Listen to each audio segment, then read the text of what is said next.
तपाईले याद गर्नुभएको छ कि नै हैन, धेरै जस्तो रिलेसनशिपमा ब्रेकअप हुनु र डिभोर्स हुनुको मेन कारण भनेकै आफ्नो लभ वान्सलाई चाहिँ लभ एक्सप्रेस गर्न नजानेर हुन्छ।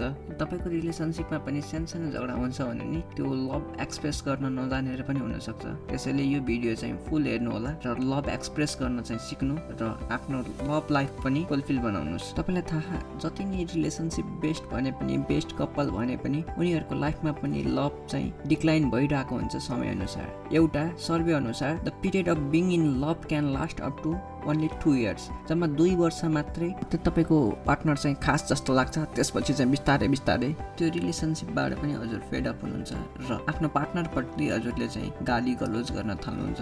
त्यसैले लभमा पर्नु र लभलाई मेन्टेन गर्नु दुईटा छुट्टै छुट्टै कुरा हुन्। तपाईलाई थाहा हामीमा लभ ट्याङ्क हुन्छ, जसरी बाइकमा चाहिँ पेट्रोल ट्याङ्क हुन्छ, विदाउट पेट्रोल चाहिँ गाडी चल्दैन, त्यसरी नि हाम्रो लभ लाइफमा पनि लभ ट्याङ्क फुल भएन भने हाम्रो चाहिँ रिलेसनशिप चाहिँ अघि बढ्दैन। त्यसैले आफ्नै रिलेसनशिपलाई चाहिँ कतिको अगाडि बढाउनु छ त्यो चाहिँ हजुरको रेस्पोन्सिबिलिटी अबदेखि हेर। त्यही भएर भन्छन् नि जितना लिटर उतना किलोमिटर। जति हजुरको लभ ट्याङ्क फुल हुन्छ त्यति टाढोसम्म हजुरको लभ लाइफ गुड्छ। यदि तपाईँ पनि आफ्नो बिलभ वान्सको चाहिँ लभ ट्याङ्क फुल गर्न चाहनुहुन्छ भने यो भिडियो चाहिँ फुल हेर्नु होला र ट्याङ्क चाहिँ फुल गर्न चाहिँ नबिर्सिनु होला। Number 1 word of affirmation. जसको लभ ल्याङ्ग्वेज चाहिँ वर्ड अफ एफर्मेसन हुन्छ नि उनीहरूलाई चाहिँ कम्प्लिमेन्ट चाहिँ मनपर्छ। उनीहरूलाई चाहिँ भन्नुहोस् कि तिनीहरू कतिको इम्पोर्टेन्ट छन् हजुरको लाइफमा। फर इक्जाम्पल एक दिन चाहिँ एउटा केटी चाहिँ अथरको अफिसमा आएर चाहिँ कम्प्लेन गर्न थाले कि उसको हस्बेन्डले उसको रुम चाहिँ पेन्ट गरेको छैन। उसले 9 महिनासम्म लगातार भन्दाखेरि पनि उसको बुढोले चाहिँ मानेको छैन भन्दाखेरि चाहिँ अथरले चाहिँ एडभाइस दियो कि हजुरले पेन्टिङको कुरा चाहिँ मेन्सन गर्न छोडिदिनुहोस् र उसले जे पनि गर्छ यदि हजुरलाई मनपर्छ भने कम्प्लिमेन्ट दिनु, थ्याङ्क यू भन्नुहोस् र उसलाई सपोर्ट गर्नुहोस्।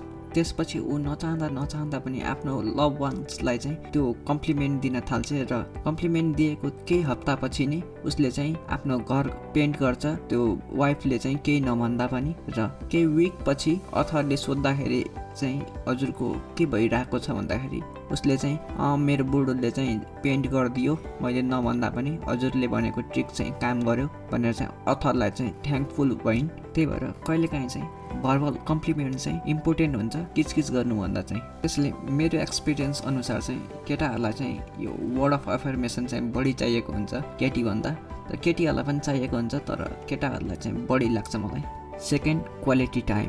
आफ्नो पार्टनरसँग चाहिँ केही क्वालिटी टाइम स्पेन्ड गर्नुहोस्। मलाई थाहा छ यो डिस्ट्र्याक्सन वर्ल्डमा चाहिँ क्वालिटी टाइम दिन चाहिँ अलिक गाह्रो हुन्छ, तर प्र्याक्टिस गर्नुभयो भने क्वालिटी टाइम चाहिँ हजुरले दिन सक्नुहुन्छ।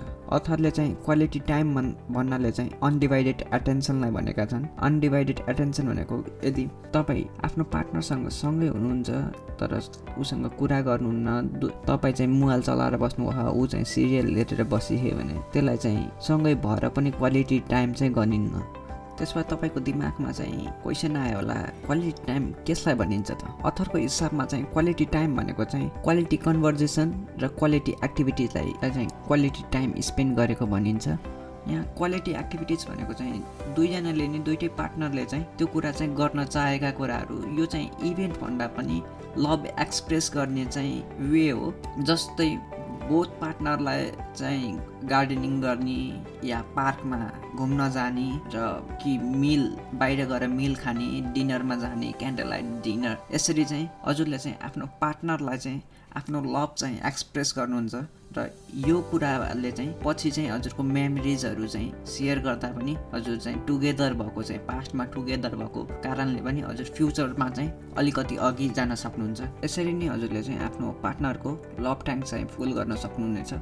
Third, receiving gifts. तपाईँलाई थाहा कसैको लागि चाहिँ गिफ्ट चाहिँ मोर इम्पोर्टेन्ट हुन्छ अरू लभ ल्याङ्ग्वेज भन्दा। फर इक्जाम्पल तपाईँ जुनसुकै कल्चरमा जानुहोस्, रिलिजियसमा जानुहोस्, गिफ्ट चाहिँ हरेक म्यारिज या बर्थडे पार्टी या कुनै फङ्सनमा त्यो आफ्नो लभ चाहिँ एक्सप्रेस गर्नलाई मान्छेहरूले चाहिँ अरूहरूलाई चाहिँ लभ अफ सिम्बल चाहिँ दिइरहेका हुन्छन् गिफ्टको रूपमा। 4, एक्ट अफ सर्भिस। यो चाहिँ हरेक बुढीहरूको चाहिँ चाहना हुन्छ उसको बुढौले चाहिँ उसलाई चाहिँ आफ्नो हाउस होल्ड एक्टिभिटिजमा चाहिँ सहयोग गरिदियोस्, कहिले भाँडा माझिदियोस्, कहिले खाना पकाइदियोस्। त्यसैले आफ्नो पार्टनरलाई चाहिँ सोध्नुभन्दा तैँले मेरो लागि के गर्न सक्छस् भन्दा पनि आफ्नो पार्टनरलाई चाहिँ सोध्नुहोस्, मैले चाहिँ तेरो लागि चाहिँ के गर्न सक्छु भनेर सोध्नुहोस्। यदि हजुरले आफ्नो पार्टनरको लभ ल्याङ्ग्वेज बुझ्नुभयो भने उसले पनि हजुरको लभ ल्याङ्ग्वेज अवश्य बुझ्छ। यो चाहिँ मैले कतै सुनेको थिएँ, मलाई चाहिँ यो कतिको साँचो लाग्यो हजुरले भन्नु। हामी केटाहरूले चाहिँ हाउस होल्ड कामलाई हुन्छ नि, यो क्लिनिङको कामलाई, यो कपडा मिलाउने कामलाई चाहिँ हामीले चाहिँ आफ्नो काम मान्दैनौँ अरे के, यो त हाम्रो श्रीमतीको काम हो भन्छ अरे के। त्यही कुरा चाहिँ हामीले एक्लै भयौँ भने चाहिँ त्यो काम हामी गर्छौँ, तर श्रीमती साथमा छिन् भने त्यो काम चाहिँ श्रीमतीको काम हो भनेर चाहिँ हामी टालिदिन्छौँ अरे के। यो कुरा कतिको साँचो छ कमेन्टमा भन्नु होला। 5 फिजिकल टच। फिजिकल टच पनि एउटा चाहिँ पावरफुल वे हो कि आफ्नो लभ चाहिँ एक्सप्रेस गर्नलाई आफ्नो लभ वान्सलाई।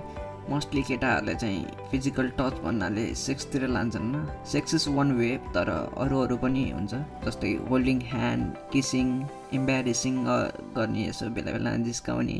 मान्छु म सधैँ एउटै कुरा त गर्न सकिन्न, तर सँगै हिँडेको बेला हात समातेर हिँड्ने, आफू जानुभन्दा पहिला परेडमा किस गर्ने, आफू आएपछि या जानुभन्दा पहिला हक गरेर जाने या भेट हुँदा हक गर्ने, त्यसले पनि आफ्नो लभ वानलाई चाहिँ स्पेसल फिल गराउन सकिन्छ।